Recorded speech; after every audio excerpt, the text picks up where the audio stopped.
जो जिनस को आपण मैंने पसंद न करते फोपाड़ दौथे से जिन आज बहुत सुंदर जिनस। नमस्कार सांग मैंने जय जगन्नाथ केमती अच्छे समस्ते आशा कर जगन्नाथ कृपा समस्ते बहुत भल थे सांग मैंने जो मैंने पसंद करते से गोड़े करेंगे। तो चलते बढ़िया वीडियो केमती लगे कमेंट में जनइबे दयाकोरी सेयार करेंगे। वीडियो कौट देखते दयाकोरी ना आसरा गलान प्लीज कमेंट में जनइबे। तो चलतु आज गोटे बढ़िया जिनसा आप सहित सेयार कर बहुत लोग पसंद करते तेणुक मुझे भाविली यहाँ आपण सहित सेयार करी। तो ये मुझे किसी जिन बतुरे शुखिला लंका अदा रसुण जीरा आउ आमर चाउल अरुआ चाउल ठीक अच्छे केवल आप अरुआ चाउल बतुरेबे बतुरे मिनिमम घंटाटे एक सब बतरा बतरी करदे मिसेक बतुरे देवे ठीक अच्छे। ये बतरा बतरी करके आपको देखा सब बढ़िया कि फुली जाइए। फुलीगला आम घर गोटे कमन जिन नड़िया नड़िया गोटे जिन केवल पिठापणार आम यूज करूँ ना आम घर नड़िया फाड़े जब यूज कर आउ फाड़े फ्रिज्रे गड़ुव सेमती करेंगे। आईटा सुखीगला आम फोपाड़ी देव खाया तो इच्छा हुए तो आप सेमती करेंगे यूज करने केमी करेंगे। जदि भी फ्रिज्रे रही जाइए फिर भी आपंकर किसी असुविधा हेनी सैज कर काटिने छोट छोट पीस करेंगे मिक्सी जार में पकेबे पकईकि आप सब जहाँ मुझे बतुरे थी सबुतक आप मिक्सी जार में पकेबे बहुत कमन जिनसटे किंतु इतने पियाज आप पकेबे स्वाद अनुसार लुण देवे तापर टिके सोरष तेल हम जब टे पकई देते ठीक अच्छे। बाटणटा है बेले पेस्टा जो आम करवा ताकू आप पानी देवे धीरे धीरे धीरे धीरे कर कोरस ये हम आग ताकू ग्राइंडिंग करेंगे। जदि पानी दरकार होचे तापर टिके पकेबे आग पकेबेनी यहाँ पानिया हेले किछि हबो नाही भल भाव में।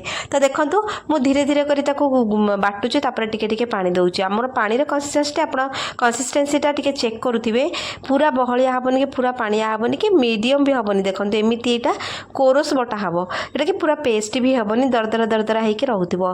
तो देखंतु नड़िया आ चाउल केडे सुंदर भाव में हमर गोटे सुंदर कामटे हे गला बटा बटी हे गला। तो ताकू आमे गोटे बासन को आम काढ़ी दबा एटा विदिन आपंकर 10-15 मिनिट जाऊ देखु ये आप स्वाद अनुसार आप मसला किसी पकई पारे कंचा लंका पकई पारे।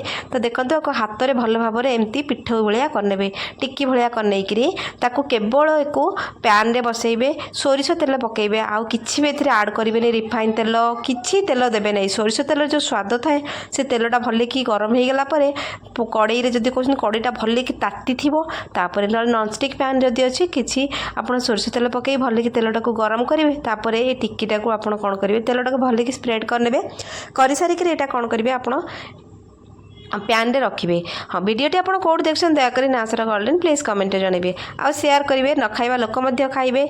आ नड़िया बहुत लोग पसंद करती नड़ियार गोटे सुंदर रेसिपीटे आप सहित ट्राए कली। तो देखो मुझे टिक्की करी आप एक रखिए आ लो फ्लेम रे आप छाड़देवे फ्लेम बिल्कुल हाई मीडियम किसी भी देवे लो फ्लेम रे यहाँ को हम आपंकर 10-15 मिनट लगे किंतु आप घोड़े यहाँ को सुंदर भाव में मुझे पकईदेली पकईकि जेपर्यंत तलटा होकर चक्की न छाड़ी से पर्यंत आप छाड़े कारण ये जिनसटी क्रिस्पी हवा दरकार नरम हेनी कि पूरा मीडियम हेनी पूरा भीतर पूरा क्रिस्पी हम कलर चेंज हम।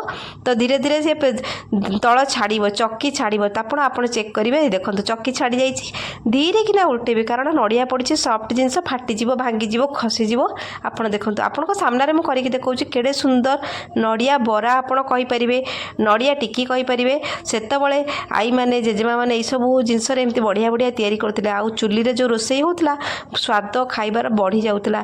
आजिका डेट्रे आम सब को इग्नोर करुचे कि देखो सुंदर भाव में टिक्कीटा होगला आप भात सागे बढ़िया भाव में खाईपारे एक थे कले 2 दिन 3 दिन आप फ्रिज्रे रखिकी खाईपारे जितेबाला ओल्टेबे सोरिष तेल टिके पकई पकई दौथे आरपटा तेल बाजिब सोरिष तेल और नड़ियार जो कॉम्बिनेशनटा बहुत बढ़िया टेस्ट आने आ बहुत बढ़िया टेस्ट को एनहांस करे। थे आप खाई देखूँ आप बारंबार करके खाइबा को मन करेंगे। तो आगक नड़िया केबे फोपाड़िया कथा चिंता करेंगे जब फाड़े नड़िया आपंकर जब फ्रिज रही जाइए ना से फाड़े नड़िया केते सुंदर भाव में हो बेसी नड़िया को अपेक्षा करेंगे फाड़े नड़िया भी बहुत बढ़िया हम। आशा करुँचे आज छोट जिनसा आप सहित सेयार कली आपने निहाती भाव में घरे ट्राए करेंगे थे निहाती भाव में घरे ट्राए करते नड़िया टिक्की नड़िया बरा जहाँ कहींपारे एत सुंदर स्वाद गोटे देसी स्वाद आसो आपको खाइबा को भारी स्वाद लगे। तो मुझे काढ़ीदेली थंडा करके जो आप खाइबे ना सांगने भारी स्वाद लगे।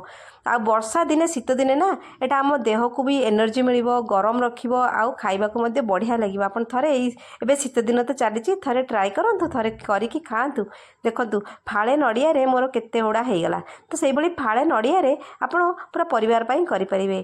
तो चलते बढ़ी काली देखा काल गोटे यूजफुल टिप्स रे मो टिप्स रे सब समस्त को साहाय्य मिले समस्त काम सहज हुए रियूज हो जाए केबे किछि बंचे माने नष्ट हुए नाही सुंदर भाव में नड़िया रे सुंदर बराटे करके आपण माने शेयर कली केमिति लागिला आपण कमेंट जनइबे आग करिवे खाइबे टेस्ट करिवे तापर मते कमेंट निहाती भाव में पकेबे चलत सांग माने देखाबा काल वीडियो रे जय जगन्नाथ।